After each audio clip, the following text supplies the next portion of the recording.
여러분, 우리가 이 거룩이라고 하는 단어를 오늘 좀 생각해 보려고 합니다. 우리가 이 거룩이라고 하는 단어를 사실은 좀 오해할 때가 많았습니다. 우리는 거룩을 어떤 경박하지 않은 태도 또는 근엄한 목소리를 내는 것, 또 엄숙한 분위기를 우리는 거룩이라고 생각할 때가 있습니다. 그래서 거룩한 예배라고 할 때 여러분 어떤 이미지가 머릿속에 딱 떠오르실까요? 한번 잠깐 떠올려 보세요. 거룩한 예배.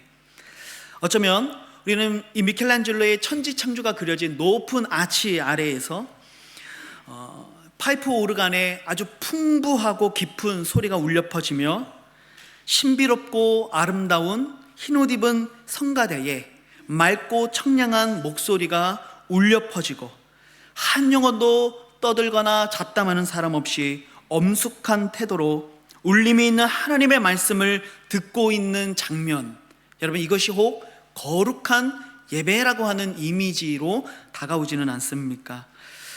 여러분, 그러나 이 거룩이라고 하는 것은 엄숙하고 근엄한 태도나 분위기를 뜻하는 말이 결코 아닙니다. 그럼 거룩은 어떤 의미를 가지고 있는가? 히브리어로 이 거룩이라고 하는 말의 의미는요, 구별되다 혹은 분리되다 라고 하는 의미를 가진 단어입니다. 다시 말하면 어떤 대상으로부터 또는 어떤 상태로부터 구별되고 분리되는 상태를 말하는 단어가 거룩이라고 하는 단어입니다. 그래서 오늘 이 본문의 말씀처럼 내가 거룩하니 너희도 거룩하라 라고 하는 이 말의 의미를 조금 풀어서 설명하면, 하나님께서 어떤 대상, 어떤 사람, 어떤 상태로부터 구별되신 분인 것처럼 너희도 이 세상 속에서 어떤 대상이나 상태로부터 구별된 삶을 살아가라 라고 하는 이 권면의 요구의 말씀인 것이죠. 그렇다면 우리는 무엇으로부터 거룩해야 될까요? 어떻게 구별되어야 될까요? 누구로부터 구별되어야 할까요? 우리가 이것을 잘 알기 위해서는요, 우리에게 거룩하라고 명령하신 하나님의 거룩하심을 우리는 먼저 알아야 합니다. 그래야 하나님이 어떻게 거룩하신지를 알 때 우리도 하나님처럼 거룩한 삶으로 나아갈 수 있기 때문이죠. 하나님은요, 정말로 거룩하신 분이세요. 다시 얘기하면 하나님은 모든 것과 구별되시는 분이라는 것이죠. 월등하게 뛰어나시고 모든 것의 본질이 월등하게 높으시고 위대하신 하나님, 그래서 하나님을 우리는 거룩하신 분이라고 고백할 수가 있는 거예요. 그분은 이 땅에 존재하는 모든 존재로부터, 어떠한 대상으로부터, 그리고 어떠한 상태로부터, 어떠한 모든 인격으로부터 하나님은 거룩하신 분이라는 사실이죠.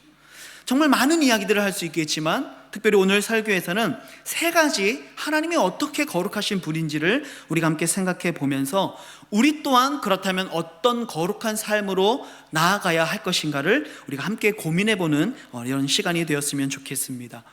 첫 번째로 하나님은요, 영원하신 하나님이세요. 그래서 하나님은 거룩하십니다. 왜냐하면 이 땅에 존재하는 모든 생명은요, 태어날 때가 있고 죽을 때가 있습니다. 이 땅에 존재하는 모든 풀과 꽃들도 필 때가 있고 질 때가 있죠. 유언하다는 이야기를 하고 있는 거예요. 끝이 있다는 것이죠. 시작과 끝이 있는 거예요. 여러분, 우리도 늘 바뀝니다. 내가 가지고 있는 가치관도요, 우리의 시대에 따라서, 내가 받아오는 교육에 따라서, 만나는 사람에 따라서, 그 시대의 문화에 따라서 우리의 가치도 늘 변하는 것을 우리가 보게 되죠. 유행도 변하게 되는 것을 보게 됩니다. 우리 성도들이 입는 바지의 통이 막 넓어졌다가 또 줄어들었다가 또 어느 순간 다시 넓어지고 막 이런 것들을 우리가 보게 되죠. 우리 남성분들은 정장을 입으실 때요, 예전에는 2버튼이 유행했다가 그러다가 어느 순간 3버튼이 유행했다가 요즘은 다시 2버튼으로 오게 되는 이런 유행도 계속 변한다는 것이죠. 심지어 우리의 마음도 변합니다. 마음이 얼마나 많이 변하냐면, 우리 여성들의 마음을 뭐에 비유합니까? 갈대에 비유하잖아요. 얼마나 마음이 흔들리고 시시각각 변하면 그렇게 갈대라고 표현할 정도로 우리 마음도 바뀌는 거예요.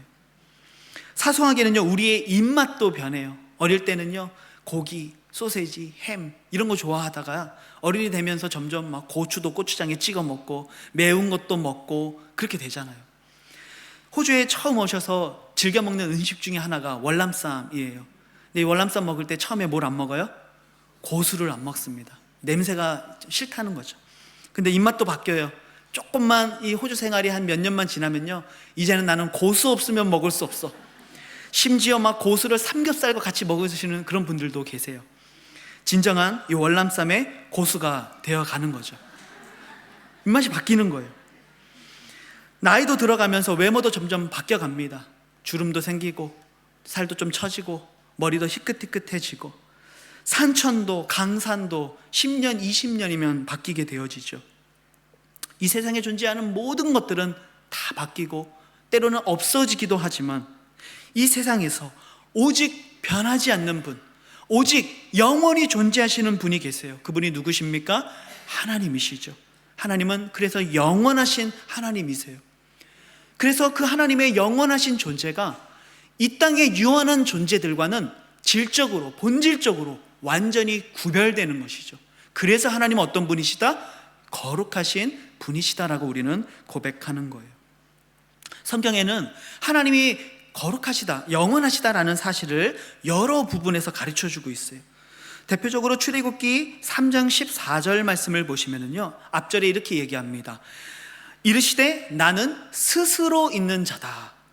스스로 있는 자라는 말이 무슨 뜻입니까? 하나님은 누군가에 의해서 창조됐거나 출생하신 분이 아니라는 말씀이세요. 그분은 처음부터 그분 그대로 스스로 계셨던 분이세요. 다시 말하자면 그분은 이 땅이 생기기도 전부터, 영원 전부터 계셨던 하나님, 따라서 그분은 영원까지 존재하실 하나님, 바로 영원하신 하나님에 대한 말씀을 하고 있는 거예요. 또한 시편 90편에서도 모세는 이렇게 고백합니다. 산이 생기기 전, 땅과 세계도 주께서 조성하시기 전, 곧 영원부터 영원까지 주는 하나님이십니다. 하나님의 영원하심을 노래하고 있어요. 그분은 시작이 없으세요. 영원 전부터 계셨고요, 그분에게는 끝도 없습니다. 영원까지 주는 하나님이라는 고백을 하고 있는 거죠. 이 땅에 존재하는 모든 것들은 유한하고 변하고 없어지지만 오직 하나님만이 변하지 않으시고 영원하시기 때문에 하나님은 이 세상과 완전히 구별되시는 거룩한 하나님이라고 우리는 고백할 수 있다는 것이죠. 그래서 하나님이 거룩하시고 하나님이 영원하시기 때문에 하나님의 사랑 또한 영원합니다. 우리를 향한 하나님의 사랑이 결코 끊임이 없다는 거예요. 영원히 그 사랑을 우리들에게 부어주신다는 것이죠. 하나님의 용서도 영원합니다. 한번 용서했다가 잘못하면 또다시 돌아서는 그런 용서가 아니라 하나님의 용서는 한번 용서하면 영원토록 용서하시겠다는, 내가 너의 죄를 다시는 기억하지 않겠다라고 말씀하시는 영원한 용서를 우리들에게 베풀어 주시죠. 또한 하나님의 약속도 영원해요. 너는 내 자녀라고, 내가 너를 구원했다고 말씀하시는, 내가 너에게 영생을 주었다고 약속하시는 하나님의 약속 또한 영원합니다. 그래서 우리가 하나님 안에서만이 구원의 확신을 누리며 살아갈 수 있는 거죠. 시시각각 변하는 마음이 아니라 하나님은 우리를 자녀로 부르셨다면 영원토록 그 구원의 약속을 취소하지 않으시기 때문에 우리는 구원의 확신을 누리며 살 수 있는 거예요. 진리가 영원하죠. 풀은 마르고 꽃은 시드나 주의 말씀은 세세무궁하도록 영원하다고 하나님은 말씀하시죠. 그래서 우리가 진리를 붙들 수 있는 거예요. 영원히 변하지 않는 가치를 붙들고 살아갈 수 있는 것이죠. 그러나 무엇보다 영원하신 하나님에게서만 얻을 수 있는 것이 있어요. 바로 그것이 영원한 생명입니다. 하나님만이 영원하신 분이시기 때문에 하나님에게서만 우리는 영원한 생명을 얻을 수 있는 거예요. 그렇다면 우리는 우리가 사랑하고 섬기며 믿고 따르는 그 거룩하신 하나님이 영원하신 하나님이신 것처럼, 그렇다면 우리는 그 영원하신 하나님처럼 우리는 어떻게 영원한 삶을 살아갈 수 있을까? 내가 거룩하니 너희도 거룩하라고 말씀하신 이 말씀을 영원이라고 하는 단어로 바꿔서 얘기하면, 내가 영원한 하나님인 것처럼 너도 어떻게 살라는 것일까요? 너도 이 땅을 살면서 영원을 사모하는 삶을 살아라 라고 우리들에게 명령하고 계신 거예요. 전도서 3장 11절 말씀을 보면은 이렇게 말씀합니다. 또 사람들에게는 영원을 사모하는 마음을 주셨다. 우리 인간은요, 창조될 때 이미 이 마음 속에 영원을 사모하는 마음이 내재되어 있다는 거예요. 왜냐하면 우리를 창조하신 하나님이 영원하신 분이시기 때문에 그래요. 그래서 우리는 본래 사람들은요, 영원을 추구하고 영원을 사모하고 영원을 바라보는 영적 능력을 가지고 있었다는 거죠. 그런데 우리 인간들이요, 죄로 타락했습니다. 영적인 감각들을 상실해 버렸어요. 그래서 이제는요, 더 이상 영원을 추구하는 영적 감각이 없어져 버렸어요. 영원이라고 하는 세계를 바라보지 못하게 됐어요. 그러니까 이 시대를 살아가는 죄인들이 어떻게 살아갑니까? 오늘에 집중하며 살아가는 거예요. 지금에 집중하며 살아가는 거예요. 지금 먹는 게 중요하고 지금 즐기는 게 중요하다는 거예요. 그래서 한 몇 년 전에 굉장히 유행했던 단어가 있습니다. 그게 뭐냐면 욜로라고 하는 단어예요. 이 단어 여러분 혹시 아세요? 이 단어가 You only live once, 앞 글자만 따서 욜로라고 부르는 단어입니다. 그러니까 이게 좀 의역하자면 무슨 말입니까? 인생은 한 번뿐이라는 것이죠. 그러니까 어떻게 살아야 된다는 거예요? 즐기라는 것입니다. 후회 없이 즐겨라. 너가 하고 싶은 게 있으면 그것을 해라. 왜? 인생은 한 번밖에 없으니까. 여러분, 이것이 세상의 가치고 문화예요. 그러니까 오늘 내가 원하는 걸 살아가는 거예요. 쾌락을 따라 살아가는 거예요. 내가 원하는 것을 하면서 즐기며 살아가는 것이죠. 그런데 이러한 세상의 가치와 문화 속에서요, 그리스도인들이 영원하신 하나님을 따라가면서 영원을 사모하는 삶을 살아가는 것이 무엇입니까? 거룩한 삶이라고 말하는 거예요. 모두가 오늘에 집중할 때, 아니야, 오늘을 넘어 우리에게 다가올 영원이라고 하는 삶이 있음을 바라보며 살아가는 삶, 여러분, 그것이 거룩한 삶이에요. 어떤 근엄한 목소리를 내는 것이 아니라 이 땅의 세상의 가치와 구별되어 살아가고 분리되어 살아가는 삶, 그것이 거룩한 삶이죠. 영원을 추구하며 살아가는 삶이 바로 거룩한 삶입니다. 이 땅에 살아가는 많은 사람들은요, 오늘의 가치를 두고 살아가죠. 그래서 이 땅의 창고에 보물을 쌓아두며 살아가죠.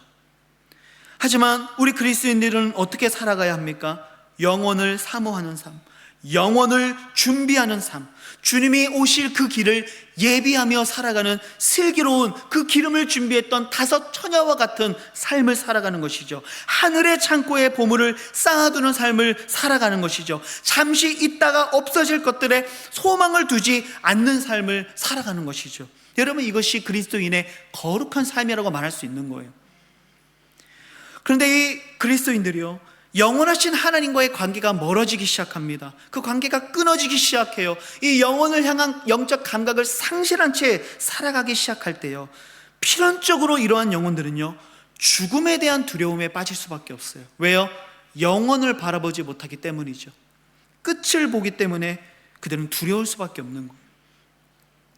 영원하지 않은 것들에 집착하며 살아가죠. 이 땅에서의 삶이 끝인 것처럼 생각하며 살아가는 거예요. 그래서 먹는 것, 입는 것, 마시는 것, 즐기는 것들에 집중하며 살아가죠. 하지만 하나님의 영원하심을 바라보며 살아갈 때, 영원하신 하나님이 우리에게 영원한 생명을 주셨고 오늘을 넘어 내일의 삶에 펼쳐질 영원을 바라보며 살아갈 때, 비로소 우리는요, 소망과 기쁨과 평안과 안전함을 누리며 살기 시작하죠. 그리고 그러한 사람의 삶에 비로소 영원을 사모하는 삶, 영원을 준비하는 삶의 능력들이 비로소 그 영혼의 삶에 나타나기 시작하는 거예요. 여러분, 우리의 삶을 한번 돌아보았으면 좋겠어요. 이번 한 주간을 살아오면서 나는 무엇에 집중했는가? 나는 무엇에 가치를 두고 살아왔는가? 무엇에 집착했는가? 무엇 때문에 아둥바둥 살아왔는가? 오늘을 준비했습니까? 아니, 우리는 영원을 준비하며 살아왔습니까? 여러분, 우리가 이 땅의 사람들과 구별되어 거룩하게 살아갈 수 있는 삶의 한 가지 방법이 있다면, 영원하신 하나님처럼 우리도 영원을 사모하고 바라보고 준비하는 삶을 살아가는 것, 그것이 그리스도인의 거룩한 삶이라는 것이죠. 우리 주 예수님이 우리에게 그런 모습들을 많이 보여주셨어요. 특별히 히브리서 12장 2절 말씀에 보면 이런 말씀이 있습니다. 그는, 예수님이죠, 그는 그 앞에 있는 기쁨을 위하여 십자가를 참으사 부끄러움을 개의치 아니하셨다, 이렇게 말씀합니다. 여러분, 십자가를 지는 것, 누군가한테 부끄러움을 당하고 조롱을 당하는 일은요, 결코 유쾌한 일이 아니에요. 누구도 그것을 내가 받고 싶다고 말하는 사람은 없어요. 그런데 예수님은 그것을 참으셨다는 거예요. 왜일까요? 만약 예수님이 오늘을 중요하게 여기고 지금을 중요하게 여기시는 분이었다고 한다면요, 예수님은 결코 십자가를 참을 이유가 없어요. 왜 앞에 있을 일들을 위해 내가 지금 고통을 받아야 합니까? 왜 나중에 있을 일을 위하여 왜 지금 부끄러움을 당해야 합니까? 그렇지 않죠. 예수님은요, 십자가에 달려 사람들에게 조롱을 당하실 때 사람들이 그렇게 외치죠. 십자가에서 내려와 봐라. 당신, 너가 만약 메시아라고 한다면 십자가에서 내려와 봐라. 만약 예수님이 정말 지금에 집중하셨던 분이라고 한다면요, 당장 천군 천사를 보내시고 하나님의 능력으로 십자가 밑에 내려오셔서 당신을 조롱했던 모든 사람들을 한순간에 멸하실 수 있는 권세도 있고 능력도 가지신 분이 우리 주 예수님이시잖아요. 근데 예수님은 그렇게 하지 않으셨어요. 왜입니까? 앞으로 펼쳐질 구원이라고 하는 그 선물을 우리에게 주시기 위해서, 우리 앞에 펼쳐질 영원한 생명, 영원한 하나님 나라의 회복이라고 하는 더 큰 가치와 하나님의 뜻을 위해서 오늘 지금 예수 그리스도께서는 기꺼이 십자가를 참으시고 부끄러움 당하기를 개의치 아니하셨다는 것이죠. 여러분, 이것이 그리스도인들이 이 땅을 살아가는 삶의 방식이 되어져야 합니다. 오늘 여러분들에게 도전하고 싶습니다.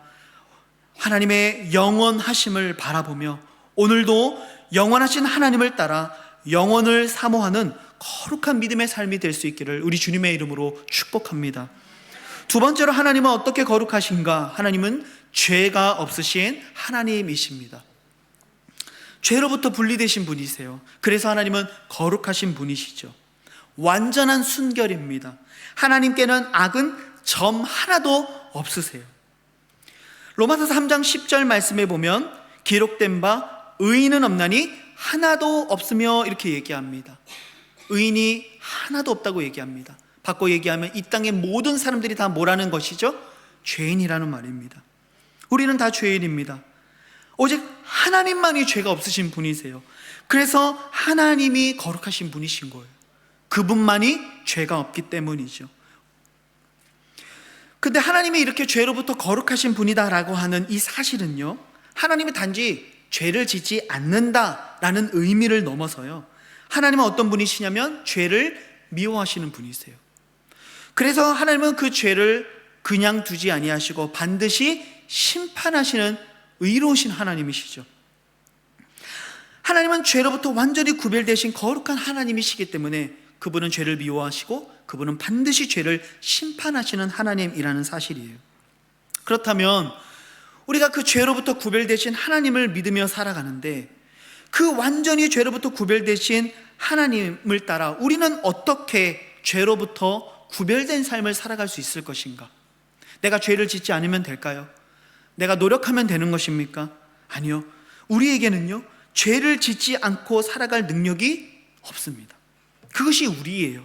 우리가 이 땅을 살면서 이 육체를 입고 살아가는 한 우리는 결코 죄로부터 완전하게 이길 수 없다는 거예요. 그래서 사도 바울조차도 뭐라고 얘기했냐면 로마서 7장 23절에 이런 고백을 했습니다. 내 지체 속에서 한 다른 법이 내 마음의 법과 싸워 내 지체 속에 있는 죄의 법으로 나를 사로잡는 것을 보는도다. 이런 고백을 했어요. 무슨 말이에요? 사도 바울도요, 때때로 죄의 법이, 그 유혹과 미혹들이 자신을 막 사로잡고 있는 것을 늘 경험한다는 거예요. 그래서 이 다음에 사도 바울이 뭐라고 얘기하죠? 뭐라고 탄식했습니까? 오호라, 나는 곤고한 사람이다. 이 사망의 몸에서 누가 나를 건져내라. 막 이런 깊은 탄식을 가지고 있었어요. 사도 바울도 그랬다는 것이죠. 여러분, 우리도 마찬가지예요. 죄를 짓지 않고 살아갈 수 있는 능력이 우리에게는 없어요. 그러면 도대체 우리는 어떻게 죄로부터 거룩해질 수 있다는 걸까요? 우리는 어떻게 죄로부터 구별된 삶을 살 수 있다는 것입니까? 정답은요, 나에게 있는 게 아니에요. 나에겐 그런 능력이 없기 때문이죠. 그럼 그 정답은 누구에게 있습니까? 거룩하신 하나님께 있는 거예요. 죄로부터 거룩하신 하나님께 그 정답이 있죠. 하나님이 예수 그리스도를 믿는 자들을 부르세요. 그들을 품어주시죠. 그리고 하나님은 그들에게 말씀하세요. 너는 나의 사랑받는 자녀다. 너는 이제부터 죄인이 아니라 너는 의인이다 라고 말씀하시는 거예요. 우리가 이거를 신학적인 용어로 뭐라고 부릅니까? 칭의라고 부르죠. 우리를 의인이라고 칭해 주신 거예요. 여러분 생각해 보세요. 맹인이 맹인을 구할 수 있습니까? 그럴 수 없는 것처럼 죄인이 죄인을 용서할 수도 구원할 수도 없는 거예요. 그러니까 죄인이 우리에게 아무리 너는 이제 의인이야 라고 말해도 거기에는 아무런 능력도 효력도 없는 거예요. 그런데 우리를 의인이라고 불러주신 그 하나님이 어떤 분이시라고요? 죄로부터 완전히 구별되신 분, 거룩하신 하나님이 우리에게 너는 이제 의인이야, 내가 너의 죄를 용서했어 라고 말한다면 우리는 이제 뭐가 되는 겁니까?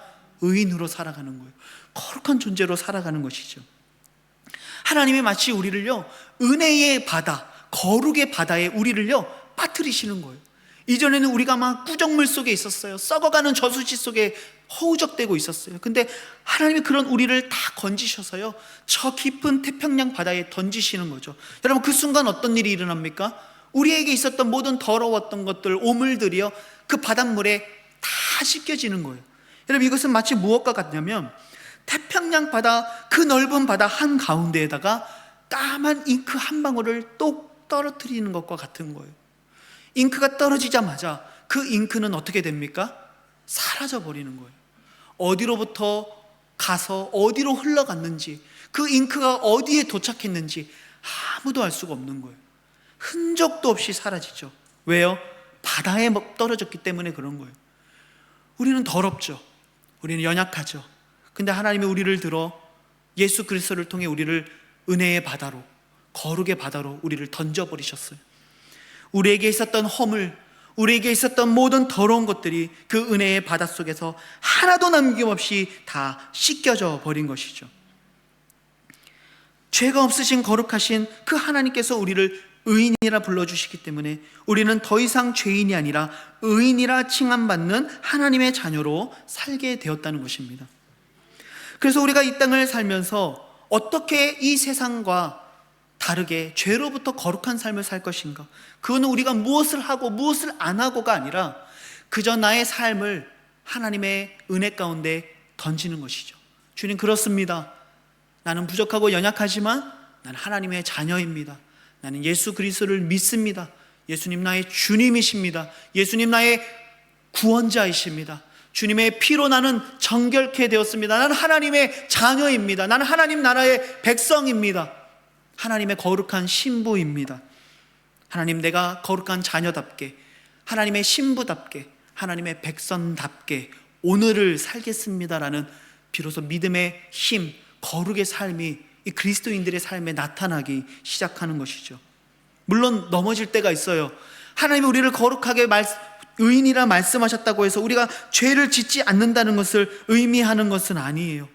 하지만 우리는 다시 일어설 수 있습니다. 왜요? 내가 하나님의 거룩한 자녀로, 하나님의 깨끗한 백성으로, 순결한 신부로 구별되었다는 것을 믿기 때문이죠. 그래서 다시 일어나는 거예요. 다시 믿음의 삶을 살기로 결단하는 것이죠. 여러분 이것이 그리스도인들이 이 땅을 살면서 세상 사람들과 구별될 수 있는 거룩한 순결한 삶이라고 말할 수 있는 것입니다. 제가 청년들에게 이런 비유를 든 적이 있어요. 설교 말씀은 기억 안 나고 꼭 이런 비유만 나중에 기억하더라고요. 여러분 우리가 바다에서 수영을 할 때가 있잖아요. 그럼 바다에서 수영을 하다 보면은요 우리가 좀 쉬가 마려울 때가 있어요. 그럼 여러분 어떻게 하세요? 화장실에 간다. 그렇죠? 아무도 말씀을 안 하고 계시지만 여러분 아마 다 바다에서 볼일을 보신 것을 제가 알고 있습니다. 한 분도 빠짐없이 아마 다 그런 경험이 분명 있을 거라고 제가 믿습니다. 물론 이제 수영장에서 그러면 안 되겠죠? 그런데 바다에서는 괜찮아요. 왜죠? 바다가 넓기 때문에 그런 거예요. 바다는 모든 것을 정화합니다. 바다는요, 우리가 무슨 일을 저질렀는지 아무도 알 수가 없는 거예요. 어디서부터 나와서 어디로 흘러갔는지 아무도 알 수가 없는 거죠. 파도만 한번 싹 치면 모든 것이 알 수 없는, 이것이 여러분 바다의 힘이죠. 여러분, 하나님의 은혜의 바다에 나를 그렇게 빠뜨리는 거예요. 나는 부족하고 연약하지만 그 은혜의 바닷속에, 용서의 바닷속에, 그 거룩하심의 바닷속에 하나님의 말씀을 통해 내가 얼마나 거룩한 존재인지, 내가 얼마나 사랑받는 존재인지, 하나님이 나를 어떻게 이 세상과 구별하셨는지를 기억하며 이 세상 속에 구별된 믿음의 삶을 살기로 다짐하는 것이죠. 여러분, 죄로부터 거룩한 삶을 사는 것은요, 내 힘과 내 계획과 내 의지로 되는 게 아닙니다. 하나님의 은혜의 바다에 나를 던지면 되는 것이죠. 십자가의 은혜를 붙드는 거예요. 그래서 우리가 하루를 시작하면서 내게 이 거룩의 힘이, 죄로부터 순결한 삶을 지키는 데 힘이 부족하다고 느껴질 때 우리는 매일 아침마다 일어나 무릎을 꿇고 무엇을 해야 됩니까? 다시 십자가의 은혜로 돌아가야 되는 거예요. 그 은혜를 깊이 묵상하는 것이죠. 내가 어디서부터 건진받았는지, 내가 어떻게 거룩함을 입었는지를 다시 한번 십자가의 은혜를 묵상하며 되새기며, 그래 나는 하나님의 자녀지, 하루를 시작하는 발걸음을 옮겨 놓는 것입니다. 특별히 이제 곧 고난주간이 다가와요. 우리가 늘 바쁜 인생을 살죠. 아침에 일찍 나가서 육체적으로 힘들고 저녁 늦게 돌아와서 또 가정일을, 또 자녀를 돌보고 지쳐 쓰러져서 하루를 마감하는, 여러분, 이러한 일상 속에서 우리가 십자가를 깊게 묵상하는 삶을 사는 게 때로는 너무 버거운 거예요.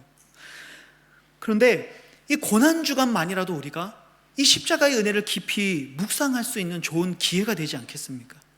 특별히 여기 보시면 이 고난주간 특별 새벽기도에 현수막이 걸려 있잖아요. 우리가 이 시간만이라도 여러분 다 같이 이 특별 새벽기도회에 정말 참석하셨으면 좋겠어요. 오셔서 말씀 듣고 기도하고 찬양하면서 그 십자가의 사랑의 은혜를 여러분의 그 작은 가슴이지만 그 가슴 속에 깊이 새겨넣는 시간이 되었으면 좋겠어요. 그래서 내가 어떤 존재인지, 내가 얼마나 거룩한 존재인지를 다시 한번 깨달아서 우리가 살아가는 삶의 자리에서 죄와 싸우고 이 세상의 가치와 문화와 싸우는 믿음의 삶을 살기를 시작하는 거죠. 여러분, 그것이 바로 무엇이다? 거룩한 삶이라고 말하는 것이죠. 마지막 세 번째로 하나님은 어떤 분이신가? 하나님은 거룩한 사랑의 하나님이십니다. 하나님의 사랑이 정말 거룩해요. 이 세상의 사랑과 구별된다는 것이죠. 세상의 사랑은 어떻습니까? 조건적이고 선택적인 사랑이에요. 하지만 하나님의 사랑은 그렇지 않습니다. 로마서 5장 6절부터 8절까지의 말씀을 보시면, 우리가 아직 연약할 때에 기약대로 그리스도께서 경건하지 않은 자를 위하여 죽으셨도다. 의인을 위하여 죽는 자가 쉽지 않고 선인을 위하여 용감히 죽는 자가 혹 있거니와, 우리가 아직 죄인 되었을 때에 그리스도께서 우리를 위하여 죽으심으로 하나님께서 우리에 대한 자기의 사랑을 확증하셨다, 이렇게 말씀합니다. 이 말씀들을 보면은요, 우리를 어떻게 표현하고 있냐면요, 연약할 때, 경건하지 않은 자, 아직 죄인 되었을 때, 이렇게 고백하고 있어요. 우리 어떤 존재입니까? 아직 죄인 되었을 때라는 거예요. 심지어 이 앞에 말씀을 보면요, 아직 원수 되었을 때라는 표현도 나옵니다. 그러니까 우리는 하나님의 원수였고요, 죄로 말미암아 타락한 자였고요, 하나님 앞에서 경건하지 못한 사람들이었죠. 그런데 하나님은 이러한 죄인을 위해 자기의 아들을 내어주셨다는 거예요. 세상에는 의인을 위해서 죽는 자가 쉽지 않고 선인을 위해서 용감하게 죽는 자가 어쩌면 있을 수는 있지만 뭐는 없다는 거예요. 원수를 위해, 죄인을 위해, 가치 없는 자를 위해, 모르는 사람을 위해 자기의 목숨을 내놓고 자기의 아들을 내어주는 사람은 없다는 것이죠. 하지만 하나님은 우리가 죄인 되었을 때, 우리가 원수 되었을 때, 우리가 경건하지 않았을 때에 당신의 아들을 내어주셨다는 것이죠. 여러분, 이것이 하나님의 사랑이에요. 이러한 하나님의 사랑을 헬라어로 표현할 때는 우리가 아가페라고 표현하죠. 우리가 잘 아는 단어예요. 그리고 이 단어를 히브리어로 표현할 때는요, 헤세드라고 하는 단어를 씁니다. 이 두 단어는요, 이 성경 전체에 걸쳐서 가장 중요한 단어 중에 하나라고 말할 수 있어요. 이 헤세드의 사랑은 무엇이냐면 아무런 조건 없이, 대가 없이 무조건적으로 베풀어주는 사랑, 자격이 없는 자에게 베풀어주는 사랑. 여러분, 이것이 바로 헤세드라고 하는 단어의 의미입니다. 도저히 말로 형용할 수 없는 사랑이죠. 여러분, 이 사랑을 경험한 사람들 중 다윗이라고 하는 사람이요, 정말 도저히 이해할 수 없는 이 하나님의 사랑, 헤세드의 사랑을 묵상하고서는 이런 노래를 했습니다. 시편 8편 4절에 보면은요, 사람이 무엇이기에 주께서 그를 생각하시며 인자가 무엇이기에 주께서 그를 돌보시나이까. 여러분, 이 말을 쉽게 표현하면 이런 말입니다. 도대체 내가 뭔데, 하나님, 나 같은 놈이 도대체 뭔데 나 같은 놈을 하나님 사랑하십니까? 도대체 나 같은 놈을 왜 생각하십니까? 라는 정말 이 하나님의 사랑을 향한 경외와 놀라움, 그 깊은 감격을 가지고 하나님의 사랑을 노래하고 있는 거죠. 다윗은 알고 있는 거예요. 내가 얼마나 이 사랑을 받을 자격이 없는, 가치 없는 자인지, 내가 하나님 앞에 10,000달란트 빚진 자인지 그것을 알고 있는 거죠. 참 놀라운 것은 다윗은 어떤 사람입니까? 이스라엘의 왕이에요. 가장 존귀한 사람이죠. 가장 높임받아 마땅할 사람이죠. 하지만 그조차도 하나님 앞에서는 도대체 나 같은 놈이 무엇이기에 나를 생각하시고 나를 돌보십니까? 라고 고백하게 되죠. 왜요? 그것이 바로 거룩한 하나님의 사랑이기 때문에 그렇습니다. 이 사랑의 이미지가 여러 가지 이야기를 통해 생각해 볼 수 있을 것 같아요. 여러분, 누가복음 15장에 보면 우리가 흔히 탕자라고 부르는 둘째 아들에 대한 이야기가 나옵니다. 이 둘째 아들은 아버지에게 유산을 먼저 받아 가지고 가서 허랑방탕하고 재산을 탕진하죠. 그리고 비참한 인생을 살다가 내가 이제는 아버지의 집으로 돌아가서 종이라도 되어야겠다라는 마음 가지고 아버지의 집으로 돌아가죠. 그런데 그 아버지가 어떻게 합니까? 뛰어나와서 목을 끌어안고 입을 맞추고 신을 신기고 가락지를 끼우고 그에게 제일 좋은 옷을 입히고는요, 그를 위하여 성대한 잔치를 벌이죠. 여러분, 이것이 바로 헤세드 아버지의 사랑을 우리들에게 보여주는 것이죠. 조금 더 직접적으로는요, 십자가 위에서 죽으신 예수 그리스도를 볼 때 더 알 수가 있어요. 십자가 위에서 예수님이 이러한 말을 하세요. 나의 하나님 어찌하여 나를 버리시나이까. 예수님이 막 절규하시는 거예요. 그런데 그 아들의 외침을 들으시면서 하나님은요, 그 절규를 외면하세요. 그를 향해 얼굴을 돌려버리세요. 그를 버리신 것이죠. 여러분, 그 하나님의 사랑을 생각해 보세요. 도대체 이 가치 없는 나를 위해, 이 죄인을 위해 도대체 하나님은 왜 그 사랑하는 아들을 버리셨는가? 하나님과 예수님과의 관계는 어떤 관계입니까? 연합의 관계, 결코 떨어질 수 없는 관계, 영원전부터 영원까지 항상 함께 하시는 삼위일체의 하나님이시잖아요. 근데 그 하나님이요, 당신의 아들을 버리실 때의 그 눈물과 그 슬픔은 얼마나 컸겠습니까? 근데 그 눈물의, 그 슬픔의 깊이가 바로 우리를 향한 하나님의 사랑의 깊이라는 것을 우리가 깨닫게 되는 것이죠. 도저히 이 세상은 흉내낼 수 없는 거룩한 사랑의 하나님이심을 우리가 보게 되는 거예요. 여러분, 우리가 섬기는 그 하나님이 바로 이러한 사랑의 하나님이세요. 그렇다면 우리는 그 하나님, 사랑의 하나님을 따라 도대체 어떻게 이 땅 가운데 거룩하게 사랑을 실천하며 살아갈 수 있을까요? 하나님 우리들에게 말씀하시는 거예요. 내가 거룩하게 너를 사랑했으니 너도 거룩하게 사랑해라. 누구를요? 첫째, 하나님을 거룩하게 사랑하고요, 이 세상의 것들과 구별해서 하나님을 사랑하는 거예요. 내가 내 자식도 사랑해요. 내가 사랑하는 것들이 많이 있죠. 하지만 그것들과는 완전히 구분해서, 완전히 분리해서 누구를 사랑해라? 하나님을 사랑하라는 거예요. 또한 누구를 사랑합니까? 그와 같이 내 이웃을 내 몸과 같이 사랑하라. 여러분, 이것이 그리스도인의 삶이라는 거예요.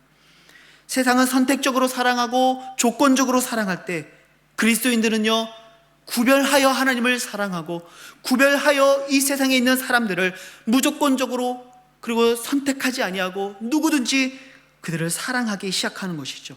여러분, 이것이 바로 그리스도인의 거룩의 삶이라는 거예요. 어떤 분위기가 아닌 거예요. 어떤 목소리가 아닌 것이죠. 정말 우리의 삶이 이 세상 속에서 구별되어 살아가는 삶이 진정한 거룩의 삶이라는 것을 하나님은 우리들에게 말씀하십니다. 우리는 사랑을 실천해야 됩니다. 왜냐하면 우리가 믿고 사랑하는 하나님이 우리를 거룩하게 사랑하셨기 때문입니다. 여러분, 거룩한 사랑의 최고봉, 우리 젊은이들의 말로 이 사랑의 끝판왕이 여러분 무엇인지 아십니까? 그것은 바로 용서입니다. 사랑의 가장 위대하고 가장 완성된 표현, 그것은 바로 용서라는 것이죠. 여러분, 우리의 원수들을 용서하는 거예요. 우리가 사랑하는 삶의 영역에서 세상과 구별되어 살아갈 수 있는 가장 위대한 길, 그것이 바로 서로의 손을 붙잡아주고 용서의 손길을 뻗어주는 것이죠. 사랑하는 성도 여러분, 말씀을 마치며 오늘 이 말씀들로 정말 여러분들에게 도전하고 싶습니다. 여러분, 어떤 목소리나 분위기 또는 겉모습으로 우리의 거룩의 모양을 만들어내는 자가 되지 않기를 소망합니다. 성경은 분명히 말씀합니다. 경건의 모양은 있으나 경건의 능력은 부인하는 자니, 여러분, 우리가 그런 사람이 되어서는 안 되는 것이죠. 진정한 거룩, 진정한 경건의 힘은 어디에서부터 나옵니까? 하나님이 거룩하시기 때문에 나도 이 땅 가운데 이 세상 사람들과 이 세상의 가치와 이 세상 사람들이 살아가는 삶의 방향, 세상의 문화와 거룩하게 구별되어 살아가는 삶을 살아가는 것, 여러분, 그것이 진정한 그리스도인의 거룩이라는 것이죠. 이 땅의 사람들이 온전히 오늘에 집중하며 살아가고 현세에 집중하며 살아갈 때 나는 내일을 바라보고 영원을 바라보며 살아가는 삶이 거룩입니다. 이 세상 사람들이 자신의 쾌락을 따라 살아갈 때 거룩하신 하나님, 죄로부터 순결하신 하나님을 따라 나도 오늘 이 세상을 거룩한 자녀로, 거룩한 백성으로 살기를 소망하며 살아갈 때 그 삶이 비로소 거룩한 삶이라고 말하는 것이죠. 이 세상 사람들이 선택적으로 사랑하고 조건적으로 사랑하며 사랑은 얼마든지 변할 수 있다고 말할 때 아니라고, 결코 사랑은 변하지 않는 것이며 무조건적으로 사랑하는 것이며 원수까지도 용서하는 것이라고 고백하며 살아갈 때 그 사람이 비로소 진정으로 거룩한 삶이라고 우리는 말할 수 있는 것입니다. 하나님이 우리를 거룩한 사람으로 부르셨습니다. 내가 거룩하니 너희도 거룩하라고 하나님 우리들에게 말씀하신 거예요. 내가 영원하니 너도 영원을 사모하는 삶을 살라고, 내가 죄가 없는 거룩함으로 너를 의인이라 칭했으니 너도 의로운 삶을 살아가라고, 내가 이 땅을 살아가며 너희들을 거룩하게 사랑했으니 너희들도 차별되고 구별되는 거룩한 사랑을 실천하며 살아가라고 하나님은 오늘 우리들을 부르시고 계시는 것이죠. 사랑하는 성도 여러분, 오늘 우리가 살아가는 삶의 자리에서 이 세상과 구별되어 살아가는 거룩한 하나님의 백성들이 되기를 우리 주님의 이름으로 축복합니다. 내가 거룩하니 너희도 거룩하라, 이 명령을 기억하며 우리 함께 이 시간에 기도하기를 소망합니다. 여러분, 이 시간 함께 기도할 때 우리 그렇게 기도했으면 좋겠습니다. 하나님은 정말 위대하시고 높으시고 그 어느 것과도 비교할 수 없는 거룩하신 하나님이십니다. 하나님은 영원하신 하나님이십니다. 하나님은 죄가 없으신 순결하신 하나님이십니다. 거룩한 사랑을 우리들에게 보여주신 하나님이십니다. 이제 우리도 하나님의 거룩하심을 닮아 우리가 살아가는 삶의 자리에서 거룩한 하나님의 자녀로, 하나님의 백성으로, 거룩한 순결한 신부로 하나님, 우리가 살기를 원합니다. 우리는 연약하고 부족합니다. 우리는 실수하고 넘어집니다. 그러나 주님, 그 은혜의 바다에 나 자신을 온전히 던져서 하나님의 거룩하심 속에서 나도 영원을 사모하는 삶을 살게 하시고 죄로부터 구별된 삶을 살게 하여 주시고, 하나님이 나를 거룩하게 사랑하셨듯이 이제는 나도 거룩한 사랑을 실천하며 살아갈 수 있는 믿음의 삶, 거룩한 삶을 하나님 허락해 주십시오. 믿음의 결단을 허락해 주십시오. 세상을 등지고 십자가를 바라보며 전진하는 믿음의 삶을 허락하여 주시옵소서. 우리의 주여 한번 부르짖고 하나님 앞에 간절한 믿음으로 기도하기를 소원합니다. 기도하시겠습니다. 주여, 아버지 하나님,